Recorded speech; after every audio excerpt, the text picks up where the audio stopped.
Hola, ¿cómo están? Espero que estén muy bien. En esta oportunidad vamos a explicar una nueva unidad que titula Impulso y cantidad de movimiento. Cantidad de movimiento se representa con la letra P mayúscula. Vamos a definir de la siguiente manera.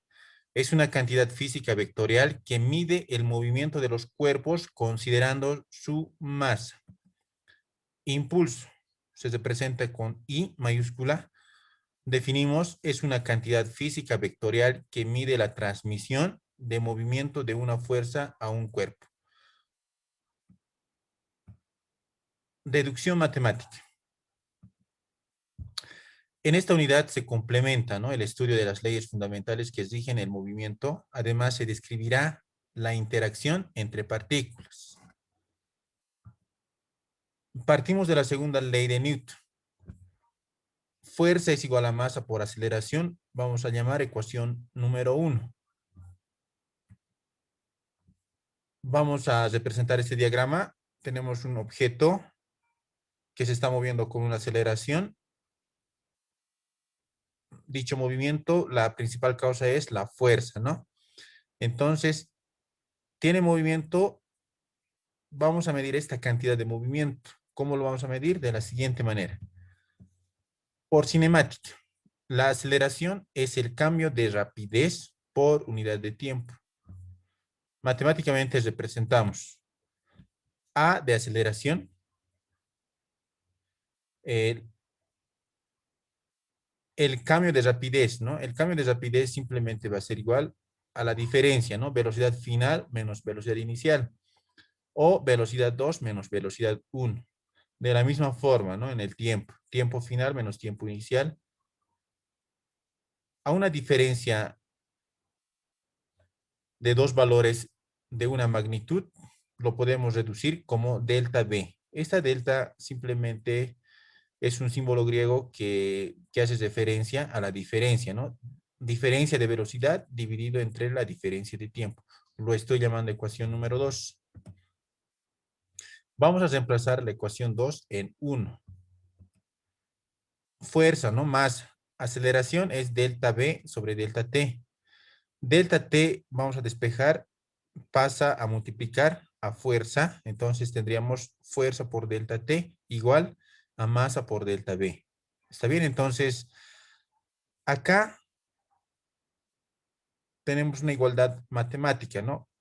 Que el impulso F delta T, a esto lo vamos a llamar impulso, y al producto de la masa por la velocidad lo vamos a llamar cantidad de movimiento. En magnitud, el impulso va a ser igual a la cantidad de movimiento, ¿no? Pero las definiciones literales son diferentes. Impulso es la transmisión, ¿no? En cambio, la cantidad de movimiento es una medida, ¿no?, del movimiento tomando en cuenta su masa, ¿ok? Matemáticamente, ¿no? Impulso es igual a la cantidad de movimiento. ¿Ok? Entonces hacemos un resumen. Impulso, fuerza por tiempo. Sus unidades. Unidad de fuerza es Newton. Unidad de tiempo, segundo. Entonces, la unidad de impulso sería Newton por segundo. Recordando, Newton es kilogramos metro segundo al cuadrado, ¿no? Con un segundo se simplifica, entonces también nos quedaría kilogramos metro segundo, ¿ok? Algo teórico, ¿no? Que es muy importante. Cantidad de movimiento, ¿no? Va a ser igual, P igual a masa por la velocidad. Y prácticamente van a tener las mismas unidades, ¿no?, que el impulso. Ejemplo, ¿no? Analizar el sistema de la figura. Acá, ¿no? Tenemos dos, dos objetos, son juguetes, cada cual tiene una masa en específico, ¿no? El primero, el cochecito tiene 0.2 kilogramos, el camioncito tiene 0.6 kilogramos. En el gráfico podemos ver que ambos tienen la misma velocidad, ¿no? Entonces, ¿cómo analizamos este gráfico? ¿No? Podemos decir que ambos cuerpos tienen la misma velocidad. Las masas de los cuerpos son diferentes. De uno es 0,2 kilogramos, del otro es 0,6 kilogramos. Los impulsos y cantidad de movimiento son, vamos a determinar, ¿no?, el impulso y la cantidad de movimiento y la cantidad de movimiento. No sabemos, ¿no? Sabemos muy bien que el impulso es fuerza por el tiempo, que va a ser igual a la cantidad de movimiento y la cantidad de movimiento es igual a la masa por la velocidad. Impulso 1, ¿no? Que va a ser igual, ¿no? A la cantidad de movimiento 1. Como tenemos de datos la velocidad y la masa, entonces nos conviene utilizar, ¿no? Lo que es la equivalencia de cantidad de movimiento, ¿no? Masa por velocidad. De 1, ¿no? Masa es 0,2 kilogramos, su velocidad es 3 metros por segundo, multiplicamos, resultado 0,6 kilogramos por metro por segundo. Impulso 2, de la misma forma, multiplicamos su masa 0,6 por su velocidad 3 metros por segundo, resultado 1,8 kilogramos por metro por segundo, ¿no? Entonces, ¿qué es lo que podemos concluir? ¿No? Si tenemos dos cuerpos diferentes en masa, para que ambos se desplacen a la misma velocidad, el cuerpo de mayor masa requiere mayor impulso, consecuentemente la cantidad de movimiento, ¿ok? Entonces, ¿no? Dos cuerpos tienen diferentes masas, ¿no? El primero, el cochecito tiene menor masa, el camión tiene mayor masa. Entonces, para que ambos tengan la misma velocidad, ¿cuál requiere mayor impulso? El que tiene mayor masa. Ejemplo 2. Para el sistema, el coche en 2 segundos de su partida alcanza su rapidez igual a 3 metros por segundo. Si se aplican fuerzas de la misma magnitud, determinar el tiempo necesario para que el camión alcance la misma velocidad. Nuevamente estamos copiando el gráfico del ejemplo 1, ¿no? Entonces, si ambos parten en el mismo instante, o sea, en el mismo tiempo, y ambos objetos están aplicados la misma fuerza, el que tiene menor masa requiere menor tiempo para alcanzar cierta velocidad, en este caso 3 metros por segundo. No, en cambio, el de mayor masa va a alcanzar a 3 metros por segundo, pero requiere más tiempo. Datos. Acá también lo vamos a demostrar, ¿no? Para el coche, F fuerza, ¿no? El vector fuerza. El tiempo 1 es 2 segundos, su masa es 0,2 kilogramos. Entonces acá puedo determinar el impulso, ¿no? Para el camión 2, la fuerza de la misma forma, ¿no? Las fuerzas en ambos son la misma, ¿no? Entonces me pide el problemita determinar el tiempo, ¿no? Para que, para que el objeto de mayor masa también alcance su velocidad de 3 metros por segundo, ¿no? O sea, ya nos estamos adelantando que el tiempo tiene que ser mayor a 2 segundos, ¿sí? Entonces lo vamos a demostrar. Solución. Tenemos esta relación matemática, ¿no? Impulso igual a cantidad de movimiento. Determinamos F con los datos para el coche, ¿no? Para el objeto 1. Despejamos F, entonces sería masa por velocidad 1 dividido entre el tiempo 1. Reemplazando datos 0,2 kilogramos por 3 metros por segundo y 2 segundos, ¿no? Acá está, ¿no? Ya hemos determinado la fuerza. Esta misma fuerza también está aplicada en el segundo objeto. Nuevamente, utilizamos la misma ecuación, impulso igual a cantidad de movimiento, ¿no? Entonces, de acá yo voy a despejar el tiempo. ¿Está bien? Despejo el tiempo, entonces sería masa por velocidad dividido entre la fuerza, ¿no? Sabemos que la velocidad son las mismas. Masa 2,06 kilogramos, velocidad 3 metros por segundo, la fuerza que hemos determinado es 0,3 newtons, resultado 6 segundos, ¿no? Como nos hemos adelantado, ¿no? En vista de que tiene más masa, ¿no? Requiere mayor tiempo. En cambio, el otro, como tiene menor masa, solo necesita 2 segundos, ¿no? Para alcanzar 3 metros por segundo. En cambio, el otro, 6 segundos. El camión, conclusión, ¿no? El camión alcanza la velocidad de 3 metros por segundo en 6 segundos. simplemente por su mayor masa que el coche. Representación gráfica del impulso. En un gráfico, fuerza versus tiempo. Tenemos nuestro primer gráfico, ¿no? Que representa a una fuerza constante. O sea, para cualquier tiempo, la fuerza permanece constante, no varía. ¿Está bien? Vamos a realizar otro gráfico, ¿no? Acá la fuerza es variable. ¿Está bien? En el transcurso incrementa, ¿no? Incrementa la fuerza. Y en esta parte incrementa gradualmente, ¿no? Tal vez más adelante ya sea constante. ¿Está bien? Entonces, ¿no? La sombra o el área bajo la curva es el impulso, ¿no? Acá esta nota dice, ¿no? Definición matemática, ¿no? El área bajo la curva en un gráfico fuerza versus tiempo representa al impulso. Ejemplo 3. Del sistema de la figura determinar el impulso. Aquí tenemos nuestra figurita. Fuerza versus tiempo. Simplemente, ¿no? Si nos da el gráfico, ¿no? Y el comportamiento de la fuerza en función del tiempo, entonces solo debemos determinar el área, ¿no? Y ya está, ¿no? Ya hemos determinado el impulso. Entonces, yo lo voy a dividir en 3 secciones. El triángulo 1, área 1, el rectángulo, área 2, y el otro rectángulo, área 3, ¿no? Recordando, impulso es el área bajo la curva en un gráfico fuerza versus tiempo, ¿no? Entonces, el impulso va a ser igual a la sumatoria de las 3 áreas, área 1 más área 2 más área 3. El área 1, en vista de que es un triángulo, base por altura dividido entre 2. El rectángulo, base por altura simplemente. El 3 rectángulo, también base por altura dividido entre 2, ¿no? Del gráfico podemos ver que el área 1, su base es 2 y su altura es 4. Reemplazando valores, ¿no? 2, 4 dividido entre 2, ¿no? El área 2, su base es 1, ¿no? ¿Por qué? De 2 a 3 es 1, la unidad, ¿no? O 3 menos 2 es 1. Altura es 4.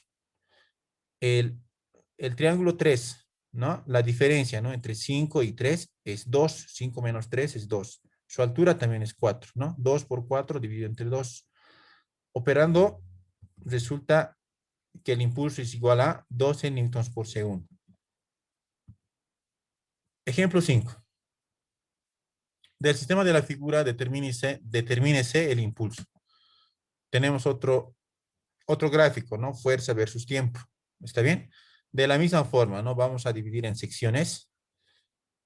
En este caso ya vamos a tener 4, ¿no? 4 secciones. Lo vamos a llamar área 1 al triángulo 1, al rectángulo área 2, al triángulo 2, área 3, y al otro rectángulo pequeño, área 4.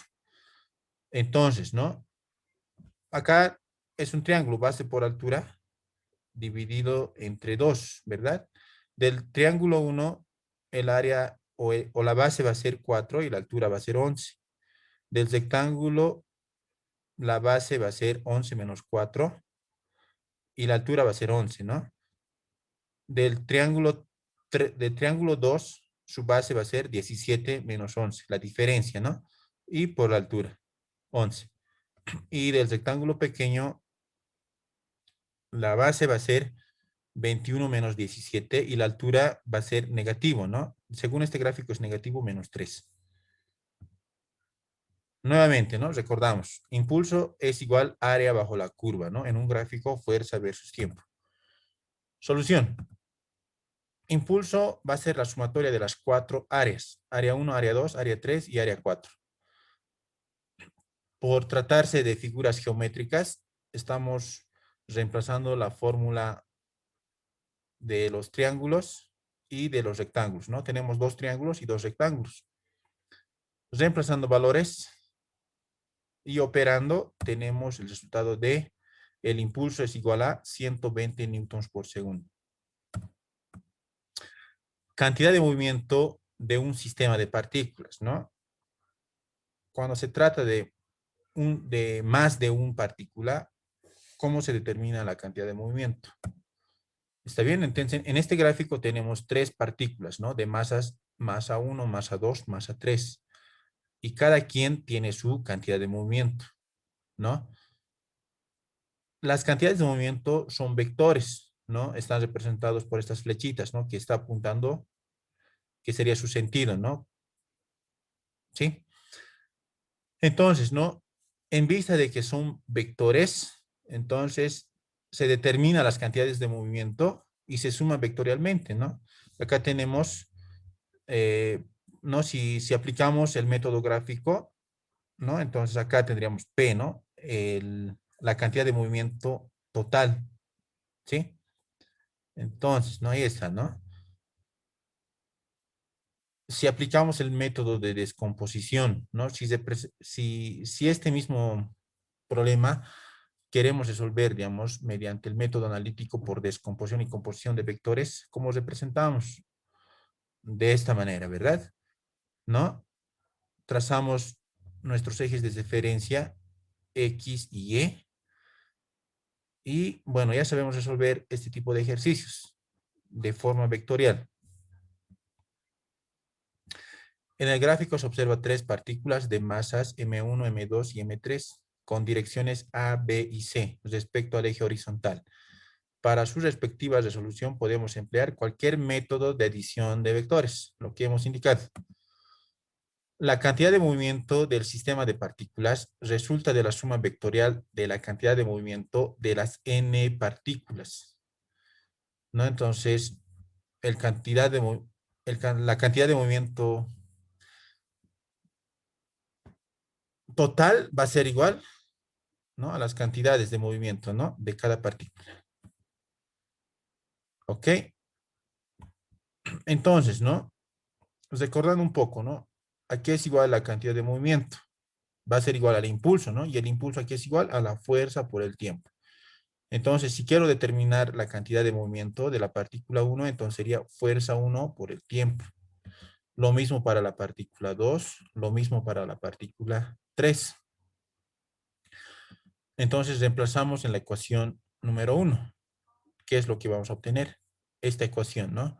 Estamos generalizando para n partículas o para i partículas, ¿ya? Dividiendo ambos miembros por t, ¿qué es lo que vamos a obtener?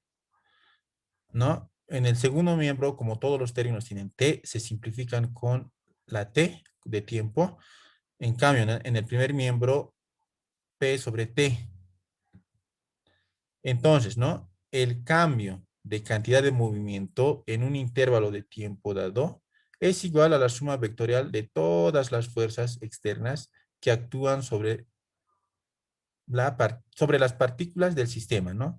Entonces tenemos otra relación matemática que, ¿no? Simplemente estamos operando matemáticamente, ¿no? Y vamos a realizar un problemita, ¿no? Que dice tres partículas de masa 0,1 kilogramos, 0,2 kilogramos, 0,3 kilogramos respectivamente en un tiempo t. Sus velocidades son 5 metros por segundo, 10 metros por segundo y 15 metros por segundo. Determinar el ángulo tita si la cantidad de movimiento en ese instante del sistema es 6.391 newtons por segundo. Ver figura. ¿Dónde está la figura? Acá está la figura, ¿no? ¿Está bien? Ahí está la figura. ¿Ok? Nos pide determinar este ángulo tita, ¿no? La condición nos da, ¿no? Que la cantidad de movimiento de todo el sistema es 6.391 newtons por segundo. ¿Ok? Eso prácticamente es un ejercicio de vectores. ¿Ok? Entonces, ¿cómo lo vamos a realizar? Datos. Masa 1, 0,1 kilogramos. Masa 2, 0,2 kilogramos. Masa 3, 0,3 kilogramos. Velocidad 1, 5 metros por segundo. Velocidad 2, 10 metros por segundo. Velocidad 3, 15 metros por segundo. La condición nos da, ¿no? La cantidad de movimiento del sistema es 6.391 newtons por segundo. Y nos pide determinar tita. Bueno, ¿no? Estamos acá, ¿no? Representando, ¿no? las cantidades de movimiento, ¿está bien? Entonces, tita es lo que nos pide determinar. Entonces, yo lo voy a resolver este ejercicio por el método de descomposición y composición de vectores. Voy a trazar mi eje X y mi eje Y, ¿sí? Entonces, necesito primero determinar, ¿no?, las magnitudes de las cantidades de movimiento de cada partícula. ¿Cómo determino? Se determinan las cantidades de movimiento de cada partícula, ¿no? La cantidad de movimiento de la partícula 1 va a ser igual masa 1 por velocidad 1. Reemplazando valores, resulta 0,5 kilogramos por metros por segundo, ¿no? O si quieren, newtons por segundo. Para la partícula 2, de la misma manera, multiplicamos la masa por su velocidad. 0,2 kilogramos por 10 metros por segundo, igual a 2 kilogramos por metro por segundo, ¿no?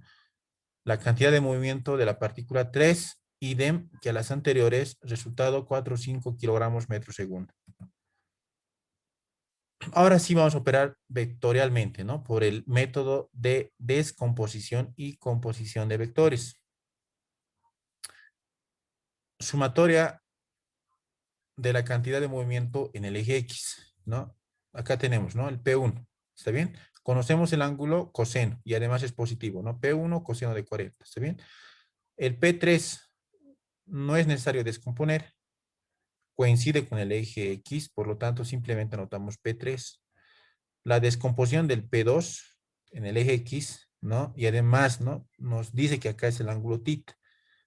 P2 coseno de θ. Vamos a reemplazar, ¿no?, los valores de las cantidades de movimiento, ¿no?, que acabamos determinado.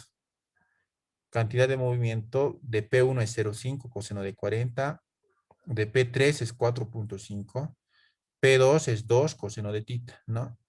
Operando, resulta, ¿no?, 4,883 más 2 coseno de θ. Ecuación número 1. Ahora vamos a realizar la sumatoria de la cantidad de movimiento en el eje Y. Descomponemos P1, ¿no?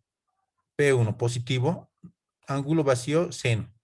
P1 seno de 40. Y el otro, ¿no?, del de P2 va a ser negativo, menos P2 seno de θ. Igual reemplazamos, P1 es 0,5 seno de 40 menos P2, 2 seno de θ, ¿no? 0,5 seno de 40 es 0,321 menos 2 seno de 40, menos 2 seno de θ, ¿no? Acá ya tenemos, ¿no?, dos ecuaciones, ¿está bien? Entonces prácticamente ya tenemos simplemente dos vectores, ¿no?, el Px y el Py. Y cuando tenemos dos vectores y además estos dos vectores son ortogonales o tienen ángulo recto, el- la resultante simplemente va a ser mediante Pitágoras, ¿no? Por Pitágoras, ¿está bien? P cuadrado va a ser igual a Px cuadrado más Py cuadrado, ecuación 3. Reemplazamos 1, 2 en 3. Acá tenemos, ¿no? Reemplazando, ¿no? Pero aquí es igual, P es igual a 6,391, ¿ya?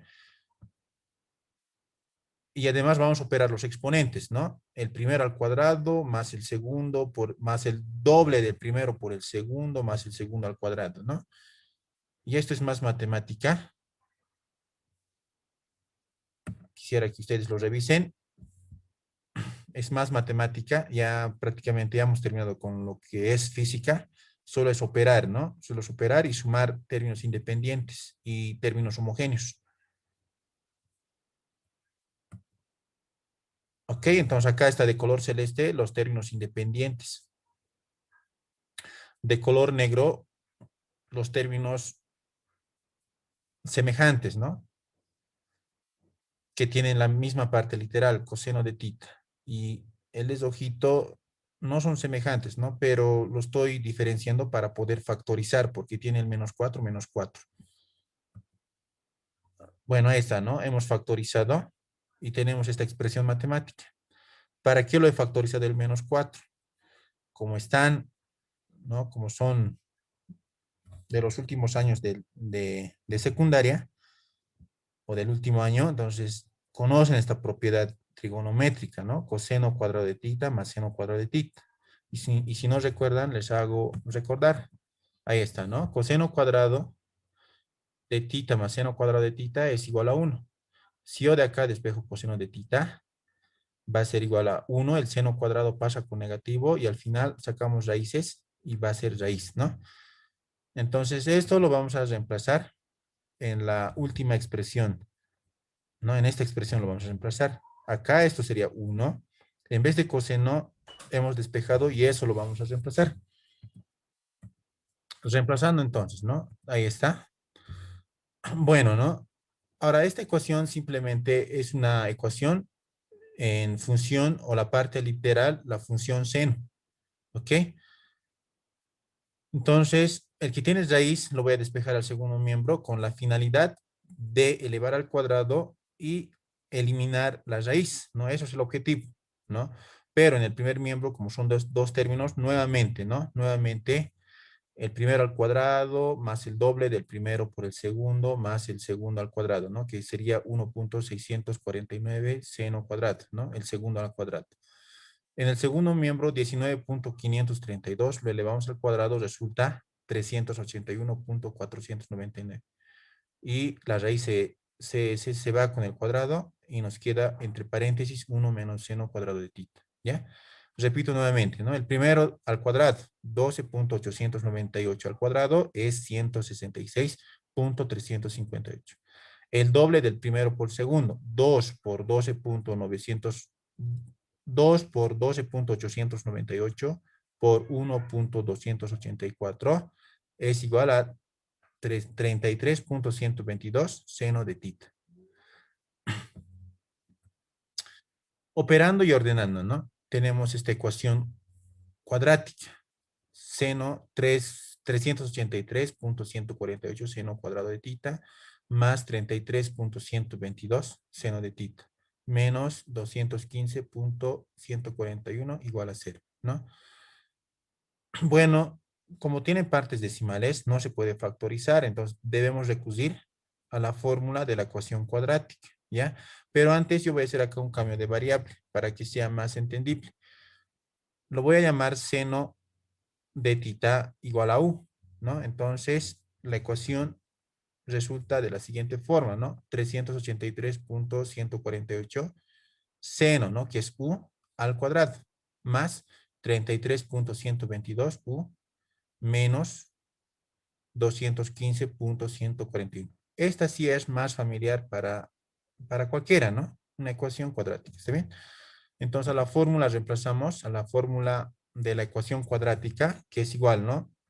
El menos b más menos b cuadrado menos 4ab, menos 4ac sobre 2a, ¿no? Ahí está, ya hemos reemplazado. Entonces, vamos a obtener con el signo positivo para el u sub 1, lo que está dentro de la raíz, introducen a la máquina de calcular, les resulta 571.170. ¿Está bien? Entonces, con positivo tenemos u sub 1 igual a 0.707. Con signo negativo, ¿no? Menos 0.794. Volviendo al cambio de variable, seno de tita es igual a u. Para u igual a 0.707, seno, u es seno de tita, ¿no? Igual a 0.707. Entonces, ¿no? Shift sen de 0.707 es igual a 45 grados. Para u negativo menos 0.794. U es igual a seno de tita, igual a menos 0.794. Shift, shift sin de menos 0.794 igual a menos 52.56 grados. No nos gustan ángulos negativos. Sumamos más 360 grados. En ángulo positivo es igual a 307.44 grados. Recordaremos, ¿no? Antihorario, positivo. El ángulo es positivo. Horario es negativo, ¿no? Simplemente esa aclaración. Hemos explicado conceptos básicos y ejercicios muy básicos de lo que es, ¿no? En la parte de la unidad de cantidad de movimiento. Vamos a realizar otras explicaciones donde vamos a resolver ejercicios de sus aplicaciones, ¿no? Y además vamos a explicar, ¿no? Lo que es el coeficiente de destitución. Por ahora, eso sería. Gracias.